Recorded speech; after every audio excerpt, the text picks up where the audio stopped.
problemas a los que se enfrenta la clase trabajadora en el Estado español.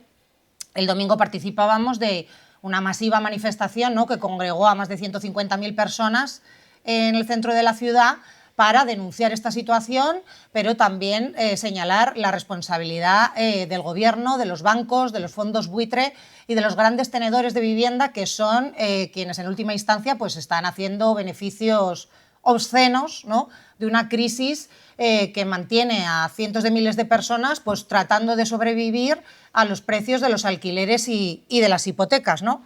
En esta manifestación hubo también un bloque crítico del cual formamos parte y en el cual había sectores que, bueno, pues precisamente señalábamos un poco, ¿no?, esta responsabilidad que tenían algunos sectores afines al gobierno que estaban allí en la situación. Y luego, bueno, pues muchos otros sectores que había en la manifestación, sobre los cuales iremos mencionando a lo largo de la charla, en contrapunto con nuestra perspectiva. Para empezar a como ver un poco la dimensión del problema, vamos a empezar dando unos cuantos datos. El primero es sobre los desahucios, ¿no?, que es una de las situaciones más dramáticas, desde luego, de las consecuencias más dramáticas que tiene la situación de la vivienda ahora mismo, y es que solo en el primer trimestre de este año ha habido 7.424 desahucios, un 12% más que en el mismo periodo del año anterior. Por mucho que hayamos escuchado durante estos últimos años el discurso hipócrita del gobierno progresista que iba a parar los desahucios durante la pandemia y todo, bueno, pues evidentemente esto no ha sucedido. A este dato se suman 7.850 desahucios que ha habido en el segundo trimestre de 2024. El 73% de ellos han sido lanzamientos a causa de impago por alquiler. Mientras tanto, hay como 3,8 millones de viviendas vacías en todo el Estado español, la mayoría en manos de bancos y grandes tenedores que los mantienen así en ocasiones durante años, ¿no?, mientras vemos que hay una crisis muy, muy importante. Con una media de... desde 2008, que empezó la primera gran crisis de la vivienda en el Estado español, que era más por lanzamiento por hipotecas, lo que luego se ha transformado más en crisis del alquiler, ha habido más de 836.159 desahucios. Esto quiere decir que con una media por hogar de más o menos 2 personas y media, ¿no?, la media por hogar, pues ha habido bastante más de 2 millones de personas desahuciadas por el Estado durante estos años. Los datos de los desahucios, desde luego, son dramáticos, pero hay otros datos también que hacen a la dimensión de este problema, que es, por ejemplo, la edad media de emancipación de las personas jóvenes. En el Estado español la media es de 30,4 años, o sea, que bueno, de joven ya se tiene menos, ¿no? Pero bueno, mientras que la media a nivel europeo es de 26 años, o sea, la media en el Estado español está bastante por encima. Solo el 17% de los jóvenes de 16 a 30 años, digo de 16 porque desde los 16 ya se puede empezar a trabajar, pero no se puede acceder a una vivienda, viven fuera de la casa de sus padres. En 4 comunidades autónomas del Estado, el alquiler medio supera el 100% del salario de las personas jóvenes, pero es que si sumamos el alquiler más los gastos que hace falta pagar también para vivir, en todas las comunidades autónomas del Estado se supera el 100% de los ingresos de una persona joven trabajadora. Pero bueno, esto es un problema que no solo afecta a las personas jóvenes, sino que, por ejemplo, veíamos que en 2023 los trabajadores y trabajadoras tenían que dedicar una media del 43% de su salario, o sea, casi la mitad del salario, a pagar alquiler o hipoteca. Esto para quien vive en ciudades como Madrid o Barcelona y encima cobra el salario mínimo que está en 1.080 euros, pues se amplía este porcentaje y además no para de subir, porque de media en el último año los sueldos han subido un 4%, mientras que los alquileres lo hacían un 10%, con lo cual hay una desigualdad evidente que, lejos de superarse, sigue creciendo. Estos datos, que son los que nos tocan a la clase trabajadora, contrastan con los datos que tenemos de quienes están haciendo negocio con lo que es un bien básico, ¿no?, como la vivienda. Por ejemplo, la banca española en 2008 recibió un rescate de 58 millones de euros, de 58.000 millones de euros, perdón, de los que solo devolvieron 6 y no piensan devolver ni un euro más. Mientras que expulsaban a centenares de miles de personas de sus casas, con lo cual, después de 2008, estos bancos no solo se quedaron con toda esta pasta de dinero público que les inyectó el Estado, sino también con un montón de viviendas vacías que mantuvieron así durante años, ¿no? En 2013, además, empiezan a llegar al Estado español lo que se llaman fondos buitre, los fondos de inversión, que empiezan a comprar viviendas para seguir especulando, ¿no? Y entonces estos bancos que tenían grandes carteras inmobiliarias empiezan a vender las viviendas a los fondos buitre para, pues, seguir haciendo negocio. Por ejemplo, algunos de los principales bancos del Estado español, como el Santander, CaixaBank o el BBVA, vendieron como del 70 al 80% de las viviendas que tenían en sus carteras a estos fondos buitre, lo que dio que para 2016, además de todo este dinero público y además de haberse quedado con las casas de la gente a la que habían echado, pues habían hecho ya un negocio de 22 millones de euros, nuevamente, de 22.000 millones de euros gracias a esta venta a estas entidades, y es una cantidad que va subiendo porque los años siguientes siguen vendiendo viviendas, ¿no? Además, todo esto sucede con el impulso de las administraciones públicas, aparte de la evidente de la inyección de los 58.000 millones de euros, pues bueno, había que dar síntomas de que el mercado inmobiliario, la economía, gozaba de nuevo de buena salud, porque parece que no habíamos tenido bastante con la burbuja inmobiliaria que llevó a la crisis de 2008, ¿no?, y la crisis de créditos. Entonces, bueno, pues desde el gobierno ahí estaba, por ejemplo, el Partido Popular para ayudar a estas empresas, pues que como vemos venían con poca pasta, ¿no? Pero no solo, porque si solo fuese la derecha, bueno, ya sabemos lo que podemos esperar de la derecha, sino que, por ejemplo, aquí en Madrid, la alcaldesa Manuela Carmena, de Más Madrid, también puso sobre plano grandes proyectos inmobiliarios para seguir atrayendo la inversión de estos fondos buitre, y bueno, obviamente ese dinero se destinaba a eso y no a otra cosa. Sobre esto hay mucho escrito, os animo a que investiguéis por internet, o por ejemplo en Izquierda Diario hemos escrito mucho de ello también. Podéis ver, por ejemplo, el papel que jugó Carmena en el pelotazo inmobiliario de Chamartín, por ejemplo, que bueno, pues de izquierda tiene bastante poco. Esto quiere decir que a partir de 2008, con las economías familiares reventadas por paro y toda la crisis económica que sufrimos, pues las familias trabajadoras ya no podían optar al crédito para comprar, sino que solo podían optar al alquiler. Y bueno, pues estos bancos y estos fondos buitre vieron ahí rápido el negocio y entonces empezaron a convertirse en caseros. Algunos datos más que ilustran un poco esta situación es de que, por ejemplo, más de 185.000 viviendas alquiladas en el Estado español tienen como arrendadores a grandes empresas. Y este porcentaje va en aumento. Por ejemplo, Blackstone, que es uno de estos fondos buitre, tiene alquiladas 19.600 viviendas en todo el Estado, de las cuales 13.000 están en la Comunidad de Madrid. Nos imaginamos que a esto es a lo que se refiere Ayuso, por ejemplo, ¿no?, cuando llama a que crezca la riqueza. Bueno, es la riqueza de los mismos de siempre, en cualquier caso. Este es solo uno de los datos, ya es difícil en realidad conocer los datos reales, pero se sabe que a día de hoy hay más de 737 empresas que tienen mínimo 50 alquileres cada una, para que nos hagamos un poco la idea de quiénes son realmente los mayores caseros en el Estado español. Estos son los que llamamos como grandes tenedores y megatenedores de vivienda, que superan los 178.000 alquileres.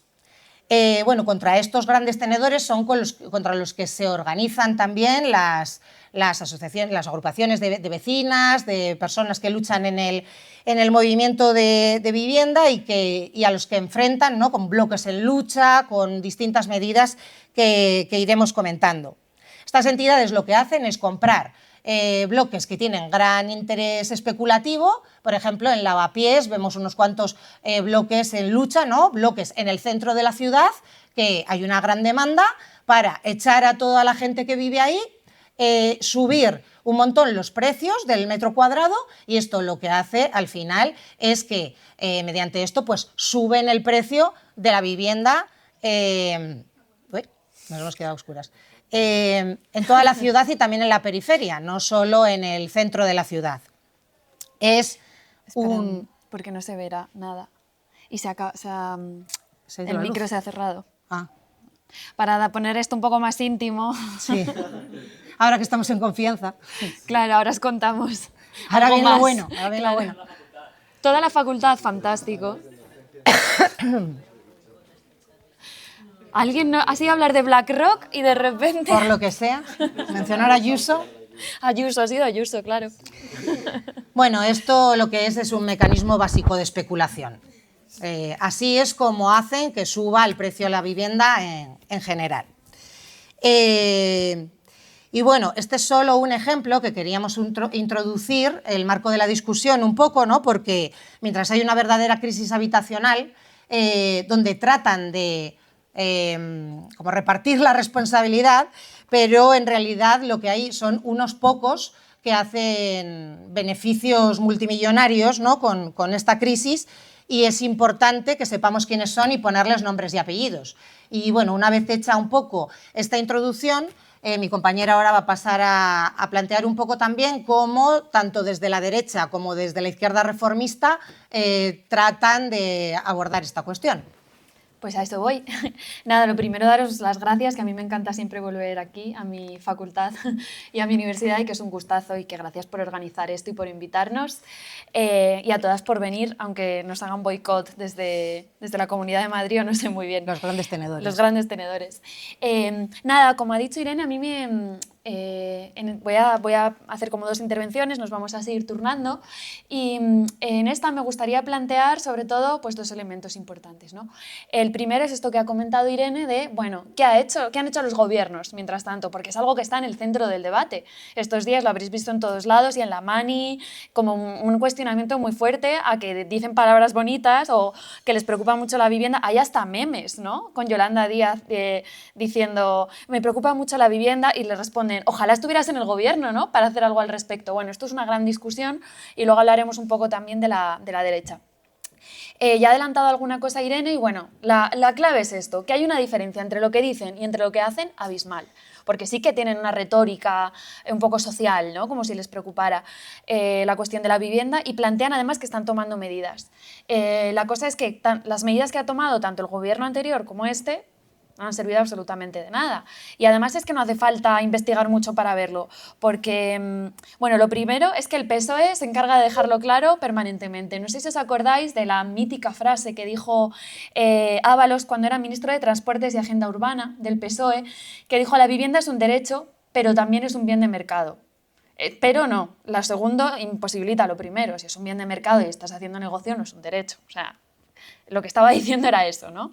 Y si vamos a las leyes concretas, pues ya ha planteado Irene que la moratoria para parar los desahucios no paró los desahucios. Era como no entender nada. Estaba Podemos en ese momento planteando, hemos parado los desahucios, y estábamos poniendo el cuerpo para parar desahucios, mientras tanto, ¿no? Incluso durante la pandemia, que cualquiera pensaría que durante un momento excepcional en que decenas de miles de personas están muriendo en todo el mundo, a lo mejor lo más urgente no es echar a la gente de sus casas para dejar las casas vacías, ¿no? Lo mismo, pues no. También hubo, por ejemplo, Quédate en 2021... en casa, pero solo quien pueda, ¿no? Claro, solo quien pueda pagarlo, ¿no? 30.000 desahucios hubo.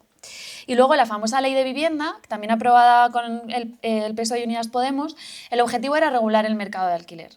Bueno, pues ha planteado el sindicato de inquilinas, la PA, nosotras y todo el mundo que no se ha regulado nada. De hecho, el 85% de los precios han subido desde que se aprobó la ley. Así de claro, que esto, además hay un artículo en Izquierda Diario de una compañera donde cuenta este dato y lo explica. Y por supuesto no ha habido ningún tipo de problema para que puedan seguir desahuciando, ni una mínima sanción siquiera, o sea, no ha cambiado nada, básicamente. ¿Por qué no ha cambiado nada? Porque no han hecho nada que vaya al centro, que es a tocar los intereses de los fondos buitre, de los fondos buitre, de los grandes tenedores, de la banca, etcétera, ¿no? Y tan conscientes son de que no sirve para nada su ley de la vivienda que la ministra esta que tiene 7 pisos en propiedad, que es ministra de Vivienda, pues como la ley no sirve, dijo que lo que había que hacer era apelar a la solidaridad de los caseros, que me da la risa, ¿no? Que también, bueno, como plan B falla bastante, ¿no? Pero yo quería plantear otra cosa, que no es solo que nos sirvan la legislación que están planteando, que se quede corta, que no llegue. Es que están actuando activamente en favor de los especuladores. Y ha hablado antes Irene de BlackRock, que es uno de estos entes del mal, ¿no? O sea, uno de estos fondos buitre que ellos llaman fondos de inversión, que tiene garras en distintas áreas, muchas de ellas básicas para la vida, como es la vivienda. Y este gobierno, en esta segunda legislatura, hace no mucho, le ha concedido dinero público a este fondo y además le ha dado permiso, porque hace falta en este tipo de cuestiones un permiso por parte del gobierno, para que compre el 20% de las acciones de Naturgy. Naturgy, que también es para echar de comer aparte, está eléctrica, ¿no? De manera que así pueden seguir extendiendo sus garras, que ya tienen garras por gran parte de las empresas del IBEX y en un montón de servicios, para poder ir especulando con todo lo que es básico, ¿no? Con la luz, ahora que viene el invierno vamos a notarlo, ¿no? Con la vivienda, y así van haciendo como un monstruo enorme al que están ayudando, ¿no? Desde el gobierno en... De hecho, también desde el PSOE se celebró que invirtieran tanto dinero en empresas españolas, este fondo buitre, ¿no? Como diciendo que es que lo estamos haciendo muy bien desde el gobierno, que fijaos que les interesa venir aquí. Un poco es el relato, ¿no? Y también, como ha planteado Irene, desde los famosos ayuntamientos del cambio se vio muy claro los límites que tenían con la cuestión de la vivienda. Tanto Carmena con la operación esta horrible Chamartín, como Ada Colau, que a lo mejor es el caso más terrible porque ella venía de la PA.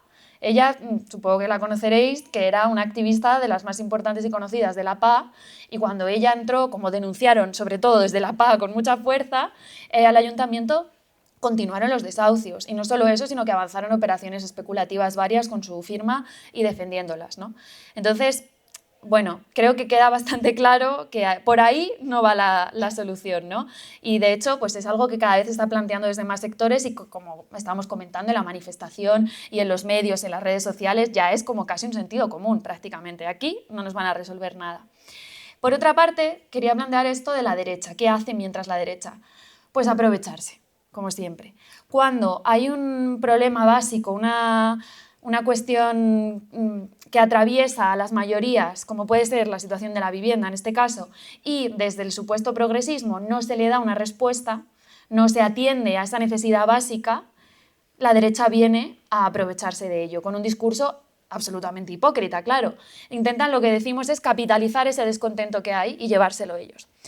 No sé si os acordáis, durante las elecciones a los de Vox, a los candidatos de Vox, ahí en los debates bochornosos estos, planteando cosas como que les preocupaban mucho que las familias no llegaran a final de mes y cosas así, ¿no? Una forma totalmente hipócrita que era como insoportable. Bueno, pues con la vivienda hacen lo mismo, como que les preocupa, y lo que están planteando es, primero, siempre un discurso racista, evidentemente, siempre de alguna manera la culpa la tienen los migrantes, y luego todo el bulo de las ocupaciones, que no es solo la extrema derecha, es la derecha también y son todos los medios afines, ¿no? Entonces, sobre un bulo, como es el peligro masivo de que bajes a hacer la compra y cuando vuelvas te hayan ocupado la casa, sobre todo si eres una ancianita desvalida, están planteando que el problema son los ocupas y no la especulación inmobiliaria, ¿no? O los salarios que no llegan. Claro, evidentemente es un bulo, yo aquí tengo el dato, que es que la ocupación en el Estado español solo afecta al 0,06% de los inmuebles. Y además sabemos que la mayoría de casos son de la banca, de especuladores, son viviendas vacías, no de un propietario particular y menos de un propietario particular que ha bajado a hacer la compra, ¿no? Entonces aquí vemos que se basan en un bulo, su discurso, pero al mismo tiempo, ¿qué están planteando? porque además el PP acaba de plantear un plan para vivienda, diciendo, "Oh, el gobierno no se preocupa de esto, nosotros sí". Bueno, lo que plantean es un programa ultraliberal, que además repiten muchos fachas en redes sociales, a lo mejor habéis visto algo, que es menos impuestos a los grandes propietarios, porque por ahí va a venir la solución, financiar al sector privado. Y luego os quería contar una anécdota, un dato curioso, que es en el plan este de vivienda del PP, que soy un poco masoca y me puse a leerlo. Una de las cosas que proponen es ayudas a los jóvenes para acceso a la vivienda, pero para jóvenes que ganen hasta 40.000 euros al año. ¿Conocéis algún joven que gane 3.300 euros al mes? Y que gane 3.300 euros al mes y necesite ayuda para acceder a una vivienda. A mí me parece ciencia ficción, pero bueno, como siempre, el PP. La cuestión es que aunque la derecha está tratando de aprovecharse demagógicamente de esto, en general lo que hay es un fuerte movimiento, un enorme movimiento que se sitúa en la izquierda, contra estos discursos racistas, contra estos bulos de la ocupación y planteando también una crítica muy profunda a las medidas del gobierno. Y la segunda parte, lo que os quería plantear es, bueno, como prometimos en el cartel que acaba de desaparecer oportunamente, bueno, pensar desde un punto de vista marxista, ¿no?, la cuestión de la vivienda, que tiene que ver con plantear que es una cuestión estructural al capitalismo. Esto es lo que quiero como fundamentar un poco. Que no es una cuestión de época, que es que de repente tras 2008 y la crisis empezó a haber desahucios y empezó a ser un problema. Sí, ahí hubo se profundizó el problema, ¿no? Pero no apareció, no comenzó en 2008, ¿no? Ni comenzó en 2008 en el Estado español, ni nada que se le parezca, ¿no? Y de hecho, desde los orígenes del marxismo se ha escrito mucho y se ha pensado sobre este tema. En concreto, el que más lo hizo, el que empezó a hacerlo es Friedrich Engels, que supongo que todo el mundo le conoce, ¿no? Fundador, digamos, del marxismo junto con Marx.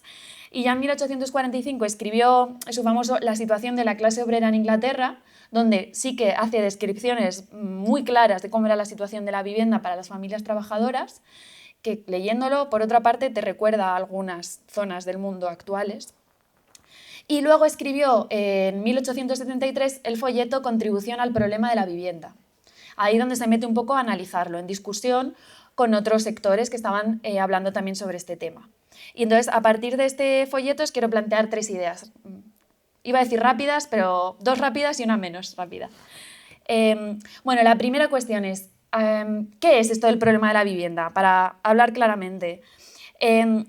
Más allá de resultados o síntomas que pueda tener muy dramáticos, como es la cuestión del desahucio, alquileres que suben y son impagables, viviendas insalubres, etcétera, que cada vez nos podamos emancipar más tarde, todo este tipo de síntomas, el problema es la dificultad de las mayorías trabajadoras o a veces imposibilidad de acceder a una vivienda. Y esto creo que es importante decirlo porque a lo mejor lo hemos naturalizado, que sea un dolor encontrar un piso que te puedas pagar, que hemos normalizado que sea dificilísimo irte de casa, que hay que hacer malabares para pagar el alquiler y ir a hacer la compra. Parece ver a nuestros padres a veces también durante años sufriendo para llegar a fin de mes, con los alquileres que hay, etcétera, para pagar la hipoteca. Pero esto no lo normalicemos. El problema de la vivienda empieza ahí, en que sea misión imposible tener o acceder a un alquiler. Esto ocurre el problema de la vivienda ocurre desde los orígenes del capitalismo. Esto muy rápido, porque además todas tendremos en mente ese momento de industrialización que se empieza a desarrollar el capitalismo y entonces grandes masas de trabajadores van a las ciudades para trabajar en la fábrica, ¿no? Y muchas veces de forma muy rápida, ¿no? Como de repente llegan muchísima población. Entonces, ¿qué ocurre? Hacinamiento, como decenas de personas o familias compartiendo viviendas en muy malas condiciones. A veces las viviendas las construían como podían entre ellos, ¿no? Directamente. No había infraestructuras, por supuesto, como agua, alcantarillado, etc. Entonces también aumentaban las enfermedades. Bueno, tan así era la cuestión que se convirtió en un debate enorme que se dio en la esfera política, incluso en la esfera literaria, que como es mi campo, pues siempre me acuerdo de esto, ¿no? Os podéis imaginar, y hay muchas descripciones en la literatura, cómo era la situación en ciudades como Manchester, Londres, Dublín y también en Madrid. No sé si aquí hay alguien de Hispánicas que haya tenido o que haya querido leer a Galdós, pero hace también descripciones, por ejemplo, del propio Madrid en Misericordia, que va nombrando las calles y las va reconociendo cuando va bajando un poco por lo que ahora es el centro de Madrid y empieza a bajar un poquito hacia el sur y de repente empieza a describirte unas casas que los techos te pillan a la altura de los pies porque están así como metidas debajo. Bueno, esa era la realidad, ¿no? Entonces, evidentemente se abrió un enorme debate sobre qué estaba ocurriendo y cómo resolverlo. Y en este debate intervinieron diferentes sectores y uno de los que intervino fue Engels. Y, por ejemplo, con los artículos que recogen este folleto que os contaba. Y él polemizó con los otros, sobre todo con las composiciones que había pequeño burguesas dentro del movimiento anarquista y del movimiento socialista, precisamente. ¿Qué planteaban en ese momento? Pues simplificando, así como resumiendo, lo que planteaban es que la salida venía por hacer propietarios a los obreros de la vivienda. ¿Cómo? Porque dices, bueno, ¿cómo conseguimos esto? Pues con reformillas, con reformas jurídicas, con alguna fórmula jurídica, podemos conseguir que lo que planteaban eran dos cosas sobre todo, pues que no fueran generando intereses la vivienda, que no costara cada vez más, sino que tuviera un precio fijo desde el minuto cero, y luego que con el alquiler que ibas pagando, cuando llegaras a haber pagado lo que corresponde a la casa, pues te la quedaras, ¿no?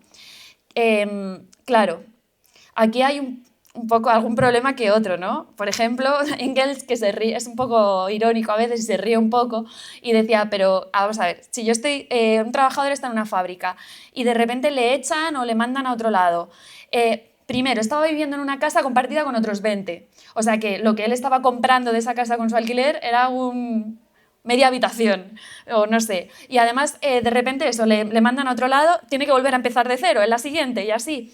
Y luego también planteaba, ¿y te van a permitir esto además? ¿Van a permitir esto los capitalistas? ¿Te van a pagar lo suficiente para que hagas esto? O sea, planteaba un poco que dentro del capitalismo, con pequeñas reformas, no se puede responder ni con fórmulas jurídicas ahí buscándole la vuelta, no se puede solucionar ese problema. Porque plantea la vivienda, el problema de la vivienda no es un accidente, dice. Es un producto necesario de este sistema capitalista, ¿no? Y aquí es donde planteo me gusta el 3 por lo visto, me lo dicen mucho que divido todo de 3 en 3, pero creo que así se entiende mejor. 3 aspectos, ¿no?, que plantea para explicar esto. El primero es que hay que entender todo esto en el marco de la explotación capitalista. Esto vamos a marxismo nivel inicial, que supongo que muchas conoceréis, pero para sentar así las bases rápidamente, nosotros sabemos que el capitalismo está construido sobre un sistema de explotación, ¿verdad? Que hay una clase que roba la riqueza que genera la clase trabajadora. Vale, esto es muy sencillo de entender, pero bueno, yo por si acaso, lo que te paga el empresario, el dueño de la fábrica, el capitalista por tu trabajo, como sabemos, no es toda la riqueza que tú produces. Él se queda una parte. ¿Qué es una parte muy grande? De hecho, la mayor parte de la riqueza que produces, la mayor parte de la tarta se la queda el capitalista. ¿A ti qué te está pagando? Te está pagando lo que necesitas para sobrevivir y para poder seguir trabajando para él. Para reproducir la fuerza de trabajo, que se dice en términos marxistas, ¿no? Te paga lo que se llama el valor de tu fuerza de trabajo. Pues eso, para que puedas comer, tener un techo más o menos, en algunos casos, depende del momento histórico, pues también para la familia, ¿no? El salario más pensado para que se mantuviera una familia, pues eso, el transporte, este tipo de cuestiones. Pero esto dentro del capitalismo, además, con la competitividad que lo cruza entre los grandes capitalistas, se trata de reducir siempre lo máximo posible. Quieren que eso que te pagan a ti, esa parte, sea lo más pequeña posible. Entonces, si te pueden pagar lo justo para que vivas en una habitación compartida en vez de tener un piso, lo van a hacer. Si te pueden pagar lo justo para que ni siquiera llegues a final de mes y acabes comiendo pasta la última semana, lo van a hacer, ¿no? Siempre van a empujar para pagarte lo menos posible, para tener ellos la mayor plusvalía posible, que su trozo de la tarta, ¿no?, sea lo más grande posible. Y esto además lo hemos visto muy claramente en los últimos años, por si suena una cosa un poco añeja o ajena. Lo hemos visto con toda la subida de precios que ha habido, la inflación que ha habido durante los últimos años, ¿no? Que ha subido un montón la comida, y es que eso se veía de mes en mes yendo al súper, no sé si vais a menudo, pero de repente dices, ¿cómo cuesta tanto esto? Ha pasado con la electricidad, que también fue un escándalo, ha pasado con la vivienda. ¿Y los salarios, mientras tanto, qué ha pasado con ellos? ¿Han aumentado la parte de la riqueza que generamos que nos pagan? Pues no. Lo que ha ocurrido es que o se han congelado los salarios o han pactado subidas las burocracias sindicales no paramos de ver imágenes de Yolanda Díaz con los burócratas sindicales, con la patronal, todos sonriendo. Cuando todos sonríen en esa foto, mal.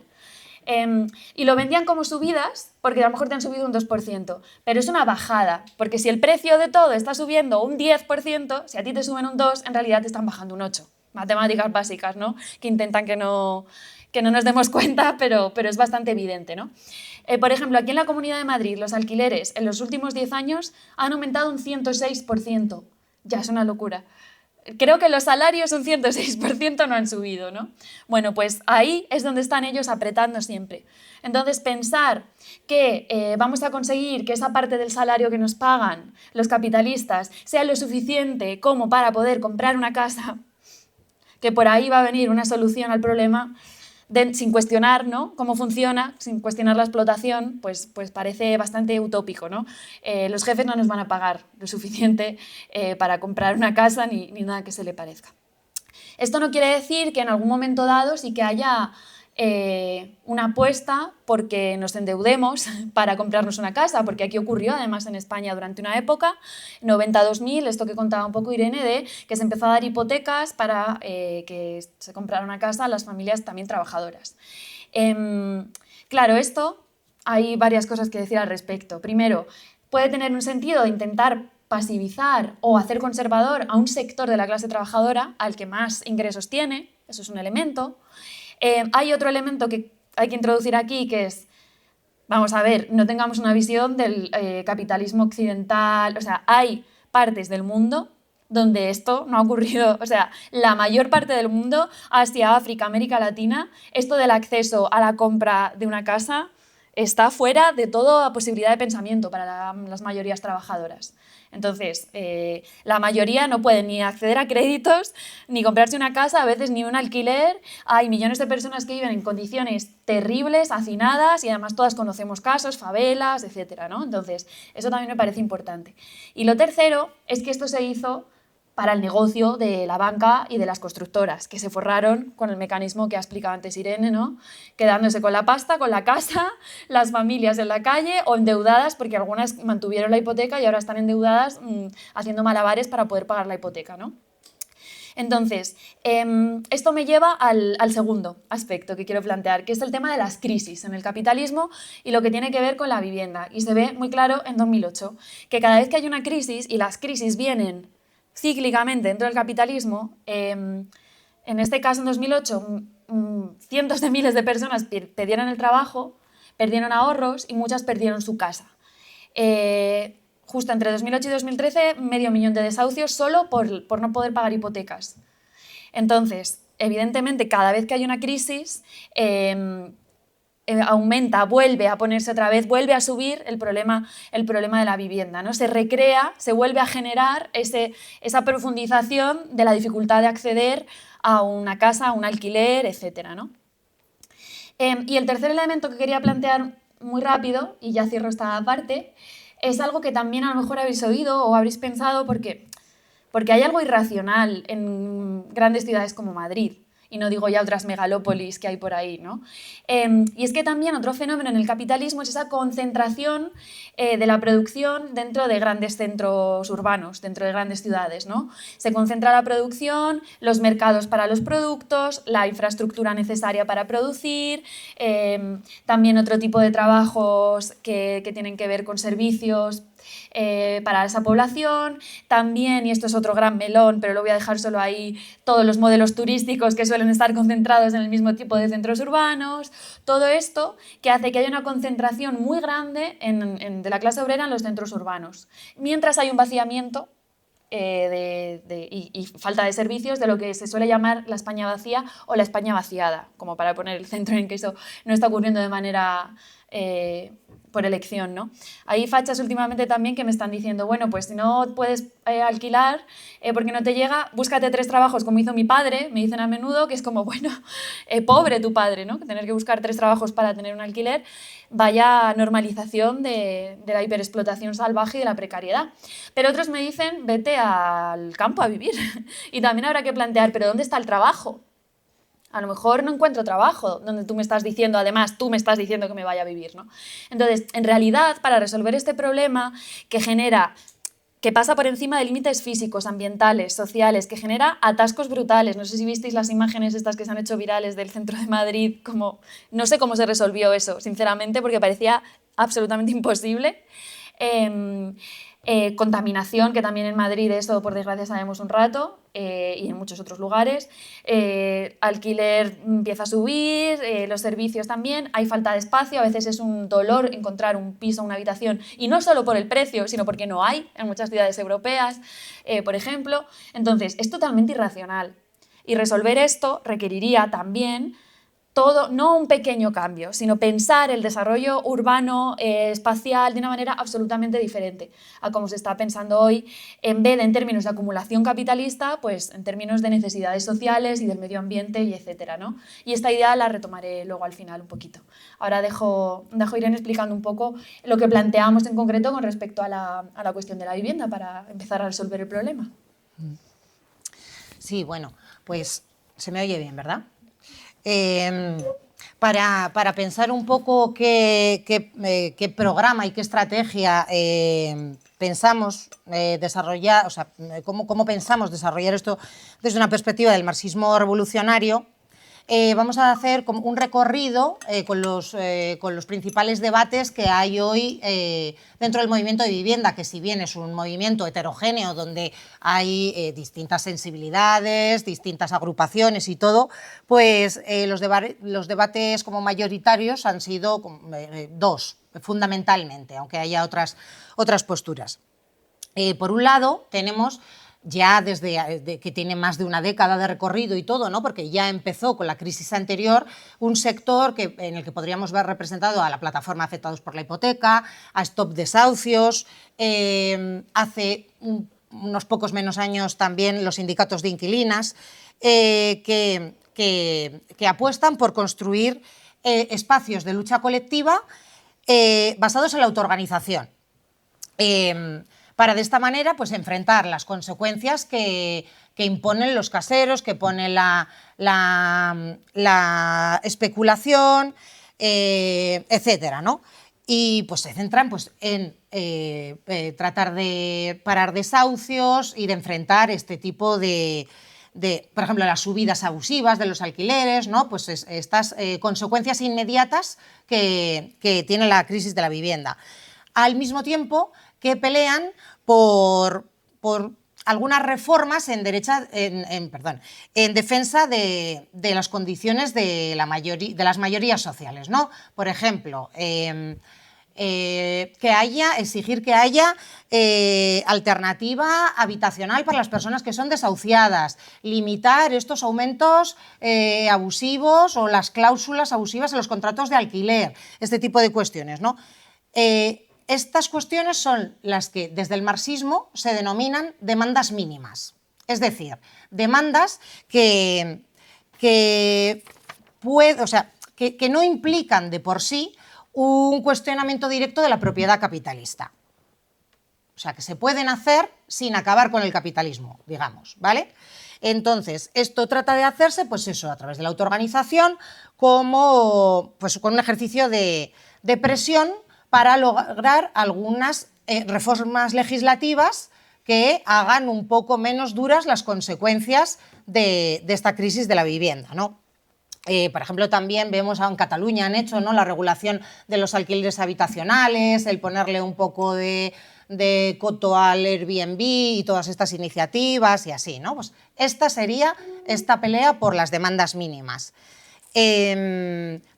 Y esto, durante todos estos años, iba más bien encaminado, ¿no?, a ejercer una presión,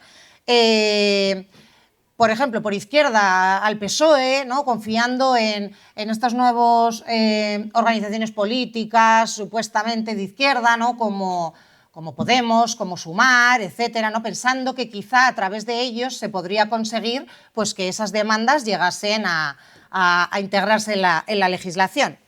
Pero bueno, pues como comentaba también Lucía y como creo que todas hemos hecho la experiencia durante todos estos años, pues hemos visto que las promesas del neorreformismo no se han cumplido, ni en el caso de la vivienda ni en muchos otros casos, desgraciadamente.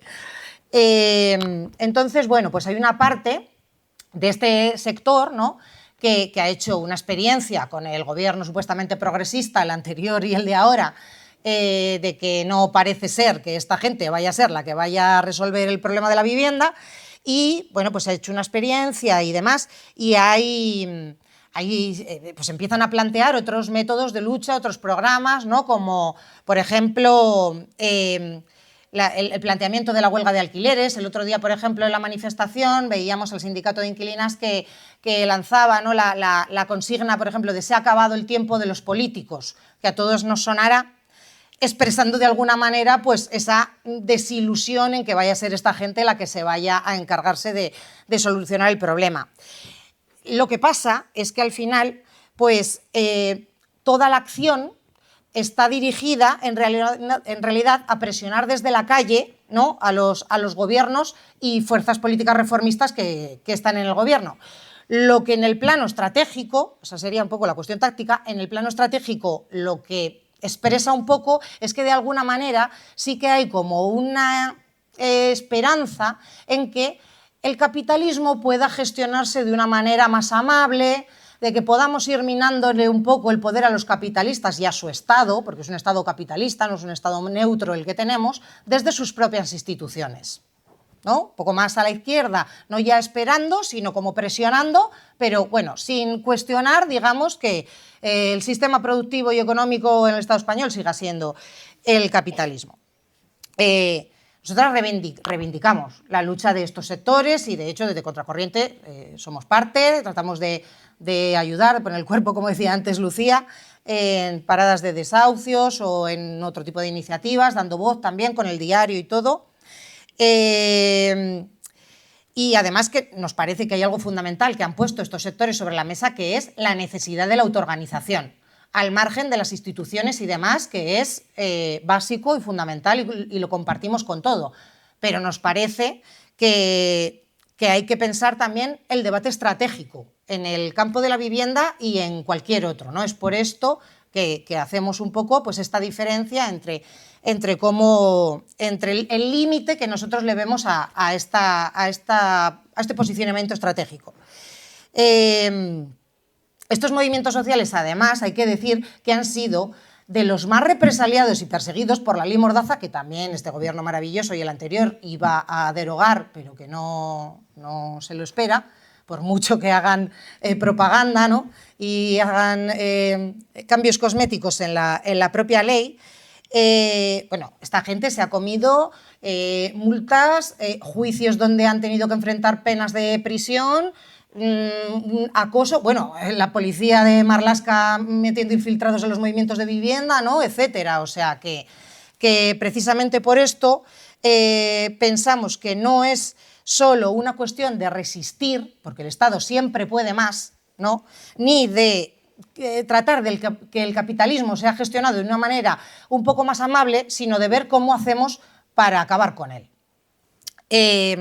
Otra de las diferencias que tenemos con este sector es, por ejemplo, que plantean la idea de inquilinato, ¿no? Algunos han teorizado como si fuese una clase social en sí misma. A nosotros esto, y por otro lado los rentistas, ¿no?, este eje oposición, inquilinos, rentistas. A nosotros nos parece que hablar solo de inquilinato pues significa reducir el problema de la vivienda, que es un problema que es de toda la clase trabajadora, solo a quien paga alquiler, pero hay toda una parte de la clase trabajadora que también tiene problemas con la vivienda, que por ejemplo, paga una hipoteca que es imposible llegar a final de mes con ella y no son inquilinas, claro, son, bueno, o serán propietarias, pero esta caracterización les deja fuera, ¿no? Entonces, bueno, en el plano estratégico, como comentábamos, esto todo tiene consecuencias y las consecuencias al final es diferenciar a unas trabajadoras de otras, las que pagan alquiler y las que no. aunque entre las que no todo el mundo tiene su vivienda y no que siguen pagando y que, por ejemplo, como decía Lucía, el pago de los suministros y todo también te hace imposible llegar a final de mes y al final es parte de la pelea, pues eso, por la supervivencia. Por otro lado, por ejemplo, también esta idea de poner con los rentistas, ¿no? Tiene un poco el mismo problema, porque pone un poco en el mismo saco tanto a los fondos buitres como BlackRock, que ya hemos visto y tal, a grandes tenedores como Ana Rosa Quintana, por ejemplo, ¿no? Con una familia que heredó el piso de la abuela en el Panven y que lo alquila porque no llegan a final de mes tampoco y eso es un complemento a su renta. Bueno, no son rentistas, no viven de las rentas, son parte de la clase trabajadora y viven de la explotación de su fuerza de trabajo igual que todos los demás, ¿no? Entonces, esto es problemático, el dividir a las trabajadoras, sobre todo porque para pensar cómo podemos abordar este problema, la reflexión más importante es ver cómo logramos componer una fuerza social de los trabajadores y las trabajadoras independiente del Estado y que sea lo suficientemente poderoso como para poder parar los desahucios, bajar las hipotecas, subir los salarios, porque, como comentábamos, va todo unido, ¿no? Etcétera. Entonces, bueno, toda la iniciativa que divida un poco a los trabajadores y trabajadoras, pues no parece ser la mejor orientación estratégica para poder superar el problema. Es, por ejemplo, nosotras, para que se entienda, estamos en contra del rentismo. Eso es evidente, pero esta gente, aunque esta gente que decíamos, ¿no? Que alquila la casa de su abuela, aunque pueda de alguna manera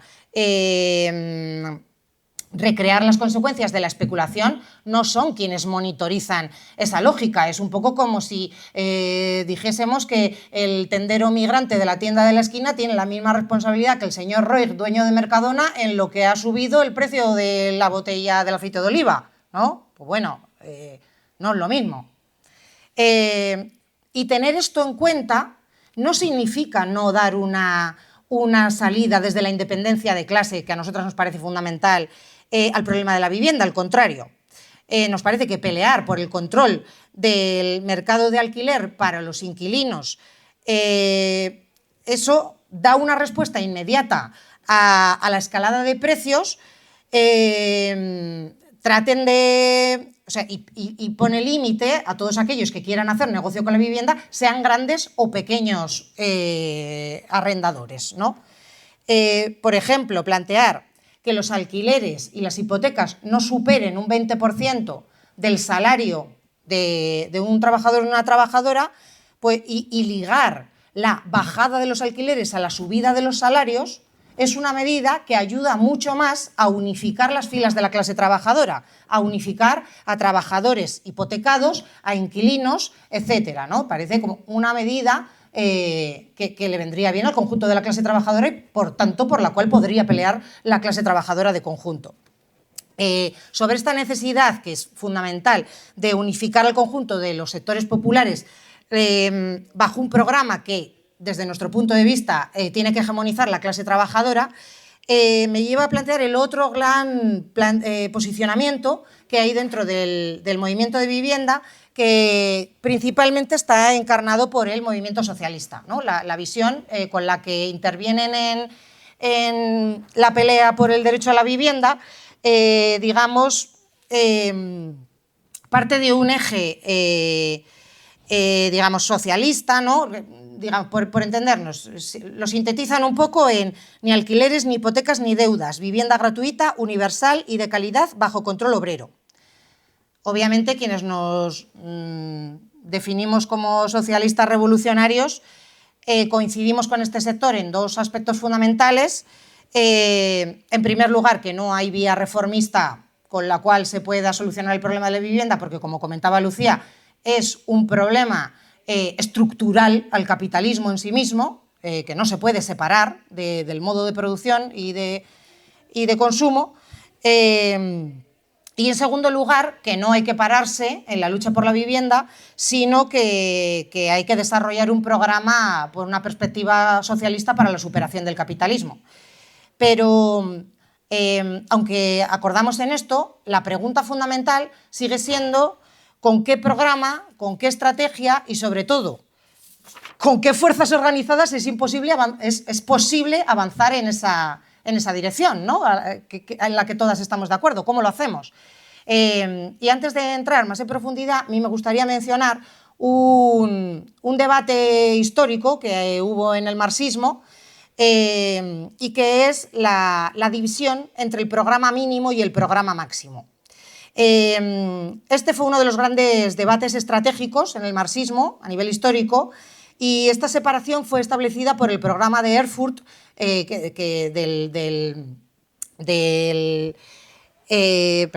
del Partido Socialdemócrata Alemán en 1891, que fue un programa criticado por Engels también, del que hablábamos antes, y que sirvió de modelo a todos los programas de la socialdemocracia desde entonces en Alemania y a nivel internacional, y que lo que les sirvió esta separación del programa mínimo y el programa máximo fue para pues dedicarse a las demandas mínimas, aquellas cosas que se podían lograr sin acabar con el sistema capitalista, y dejar el horizonte socialista, pues como se suele decir, para los días de fiesta, para los discursos y para la propaganda, pero no para la práctica real, ¿no?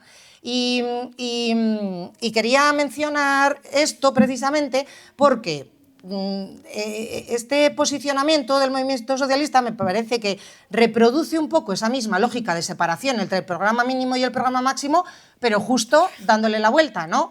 Quiere decir, si los reformistas solo van a por el programa mínimo y, por ejemplo, en este caso, el movimiento socialista pelea por las demandas máximas, hay un problema, ¿no?, en cuanto a cómo hacemos para unir digamos, para tender un puente entre el nivel de conciencia actual de la clase trabajadora y el nivel de conciencia necesario para luchar por un programa socialista. Porque obviamente todas sabemos que no están las masas proletarias en la calle ahora mismo gritando por el socialismo, que nos encantaría. Entonces por eso nosotros nos dedicamos a pensar cómo podemos hacer para que eso llegue a suceder en algún momento, ¿no? Por ejemplo, el 73% de los hogares de la clase trabajadora está en propiedad. Eso quiere decir que hay una gran parte de la clase trabajadora que tiene vivienda. Entonces, si directamente en este nivel de conciencia actual tratamos solo de tirar por el programa máximo, es decir, vivienda socialista, que lo que conlleva es la expropiación de toda vivienda a todo el mundo por igual, da igual que eso, que sea la casa de la abuela que heredaste, que Ana Rosa Quintana, que tiene 400, y Blackstone, pues bueno, es otra cuestión que divide un poco de alguna manera a la clase trabajadora, porque esa clase trabajadora, aunque tenga esa vivienda en propiedad, también sufre la crisis de la vivienda de alguna manera. O sea, por ejemplo, que sus hijos no puedan emanciparse y de muchas otras maneras, ¿no? Entonces, en ese sentido de unificar, pelear solo por las demandas máximas, pues supone un problema.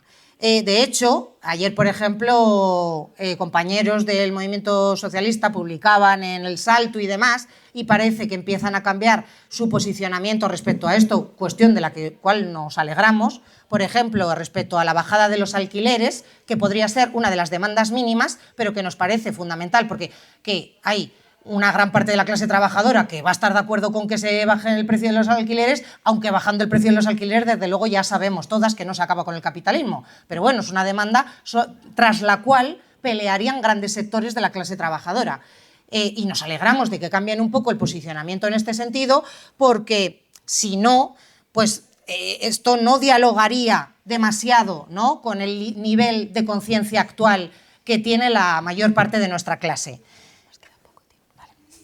El tema es, al final, por lo que decimos, ¿no?, de la conciencia actual y todo, es pelear porque cambie la relación de fuerzas. Ahora mismo la relación de fuerzas le es favorable a los capitalistas. Entonces, hay que desarrollar toda una serie de medidas para acumular fuerzas en la clase trabajadora y que esa relación de fuerzas cambie a nuestro favor. porque va a ser una cuestión de imponerlo, no va a ser una cuestión ni de presionar, ni de pedir, ni de nada. Tenemos que ver cómo podemos imponer todo esto para lograr nuestras demandas. Entonces, ¿cómo ligamos estas demandas mínimas y las demandas máximas para ayudar a nuestra clase a avanzar en el nivel de conciencia? Bueno, nosotras somos trotskistas, para nosotras el mecanismo lo expresaba, por ejemplo, Trotsky en el programa de transición, ¿no?, que plantea un sistema de reivindicaciones transitorias. Es decir, eso, que tiende puentes entre el nivel de conciencia actual y el necesario para la lucha por el socialismo. La realidad es que, sin afectar los intereses de la clase capitalista, no hay solución para la vivienda posible. Es por eso que sabemos perfectamente que nuestro Estado burgués no lo va a hacer. Y que la única solución viene de que la clase trabajadora hegemonice en alianza con todos los demás sectores populares esta pelea, ¿no? Entonces, hay que apoyarse en las consignas mínimas para ir avanzando. O sea, lo que quiero decir es, las consignas aisladas no significan nada. De hecho, hay que tener cuidado que estas consignas mínimas, que tienen que ser un medio para un fin, que es el avance de la conciencia, no terminen siendo un fin en sí mismo como quieren los reformistas o como pretenden ellos. Entonces, eso es fundamental, no es una cuestión de demandas separadas, sino de articular una serie de demandas que puedan ayudar a imaginar una planificación social de la sociedad distinta a la que se da en el capitalismo. O sea, una planificación de la economía y de la sociedad que esté para cubrir las necesidades de la mayoría y no para la acumulación de capital, como es ahora mismo, ¿no? Y son algunas medidas que buscan dar una respuesta estructural a los ataques del capitalismo sin detenerse en la frontera que se detienen todos los reformistas, ¿no?, que es la propiedad privada. Entonces, hay que, por ejemplo, doy algunos ejemplos para ver cómo se sintetizaría esto, ¿no? La expropiación de los pisos en manos de especuladores para crear un parque de vivienda público controlado por inquilinas y trabajadoras, sin ser una consigna socialista, puede ayudar a imaginar ese futuro planeado de otra manera, esa sociedad planeada de otra manera. Por ejemplo, a la vez que la expropiación, hay que plantear el control de todos los alquileres por parte de los inquilinos y trabajadores. Pero al mismo tiempo hay que exigir la equiparación de los salarios al IPC, a la subida de los alquileres, etcétera, ¿no? El programa de transición, que tiene muchas más, por ejemplo, tiene también consignas organizacionales y demás, que no nos podemos nos podemos extender aquí mucho, es mucho más complejo y tal, pero nos ayuda a pensar un poco, ¿no? Esta cuestión tiene eso como objetivo, dar respuesta a todos los problemas de la clase trabajadora. Entonces, no puede ser que el programa se pare solo en la vivienda. Es por esto que habría que plantear medidas como, por ejemplo, también, al mismo tiempo, el reparto de las horas de trabajo sin reducción salarial, para trabajar todas y trabajar menos, la nacionalización sin indemnización y bajo control de los trabajadores de las empresas, por ejemplo, de la energía, ¿no?, que mencionaba antes Lucía, o de los transportes, o sea, de los sectores estratégicos de la producción. O la nacionalización de la banca bajo control obrero, que permita a la clase trabajadora tener crédito barato. Esto ha sucedido a veces a lo largo de la historia. Por ejemplo, en la Revolución Portuguesa, los protosoviets, ¿no?, que acabaron creándose, esos mecanismos de democracia obrera, consiguieron poner a la banca bajo control obrero. O sea, todo este tipo de experiencias, que los capitalistas desde luego no quieren que sepamos ni que existen ni que son posibles, son las que nos van a llevar a poder pasar ese límite, ¿no?, de los reformistas, que es no tocar de ninguna manera la propiedad privada. Y nada, dejo a mi compañera que acabe de explicar. Nada, yo ya muy rápidamente para que no se nos haga mucho más tarde, pero a partir de todo esto que estaba planteando Irene, quería, a través de un ejemplo concreto, ayudarnos a pensarlo y a imaginarlo un poco, ¿no? Y lo quería hacer a través de todo el debate que está habiendo de la huelga de alquileres, que también lo habréis visto en todos lados, ¿no? Que esto es porque, muy rápidamente, desde julio hay 900 inquilinas que están en huelga de alquileres en distintos, aquí en Madrid, de pisos que son del mismo fondo buitre, Néstor Azora se llama el fondo, por si queréis conocerlo. Y están organizados por bloques y el sindicato de inquilinas en julio convocó una huelga de alquiler, a la que luego parece que se van a ir sumando desde otras zonas de Madrid, donde también tienen pisos este fondo buitre. Entonces, ¿qué es lo que están haciendo en concreto? No pagar las subidas abusivas del alquiler, porque han subido el alquiler por encima del 3% ese que ponía la ley de vivienda, que no sirve para nada y que nadie respeta. Entonces, pasan, por ejemplo, de tener que pagar 900 euros al mes en 3 años a pagar 1.600, que es como que se te pone patas arriba las cuentas, ¿no? Y ahora, en la movilización que hubo el domingo, pues plantearon esta cuestión de organicémonos para hacer una huelga para bajar los alquileres al 50%, una huelga de alquileres, ¿no?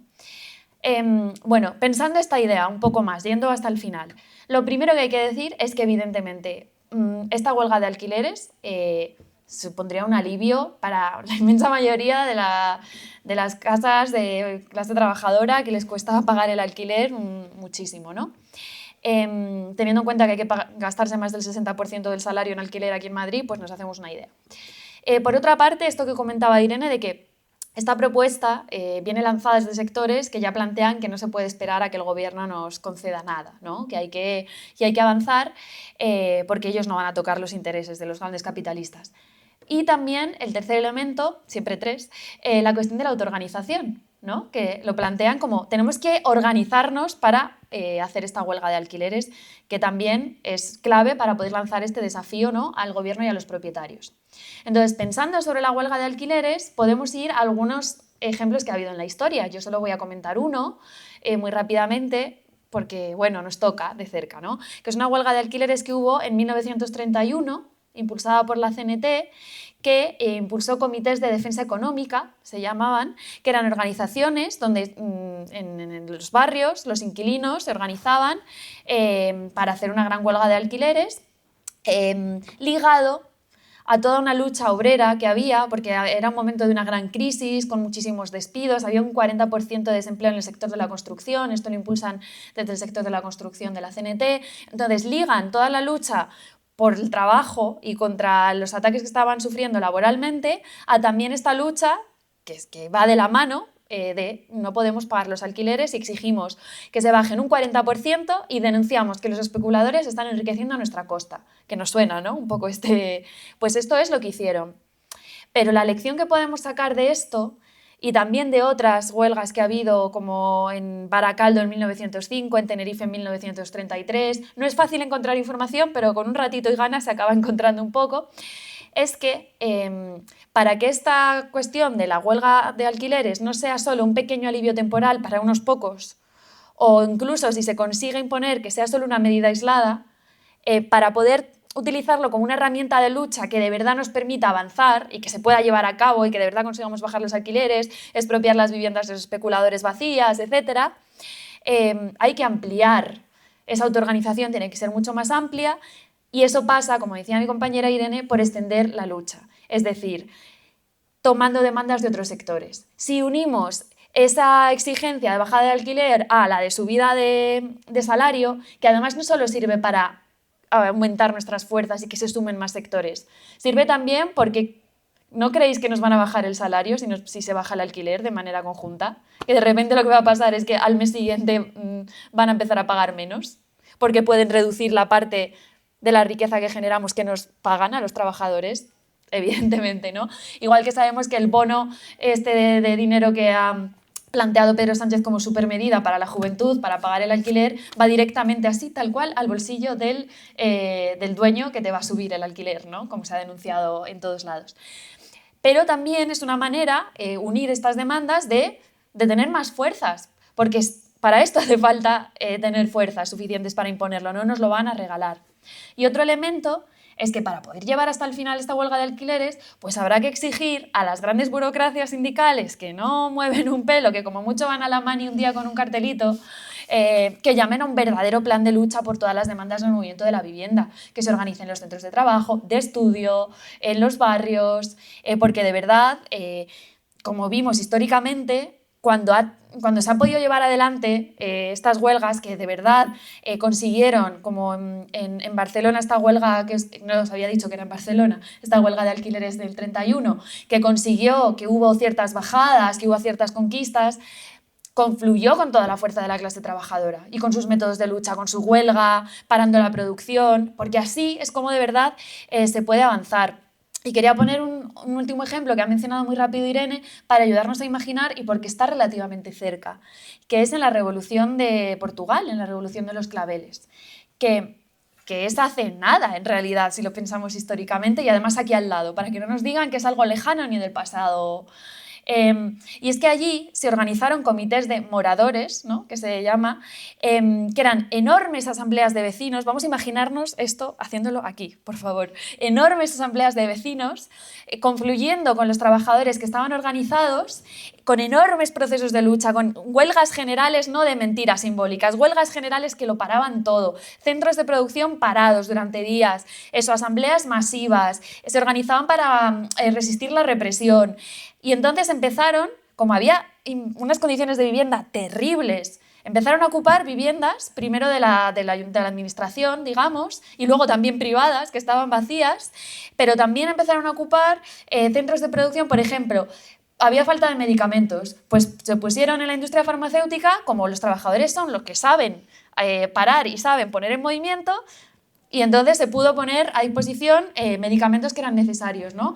También se ocuparon sitios para atender a los mayores, ¿no? Porque había personas mayores que necesitaban cuidados y entonces también centros para eso, ¿no? Centros para el ocio, centros para las necesidades básicas, con grandes ocupaciones. Bueno, todo esto que creo que es un horizonte que tenemos que ser capaces de imaginar y al que aspirar, porque no puede ser que las necesidades básicas estén limitadas o no podamos acceder a ellas.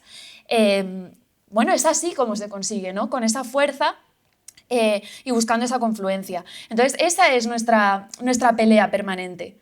Y eso es lo que creemos que tenemos que ser capaces de plantear. Para eso hace falta construir organizaciones que intervengan dentro de los movimientos, del de vivienda, pero también de todos los demás, para poder, primero, dentro de ese movimiento, decir, tenemos que confluir con los otros, no cada día hay que luchar por una cuestión, tenemos que luchar juntas por todas estas cuestiones que nos atraviesan y unir nuestras fuerzas. Y la mayor fuerza que existe es la de la clase trabajadora, que tiene una posición estratégica, que es la que puede chantajear a todos los capitalistas y a todos los gobiernos, porque sin nosotros no funciona nada.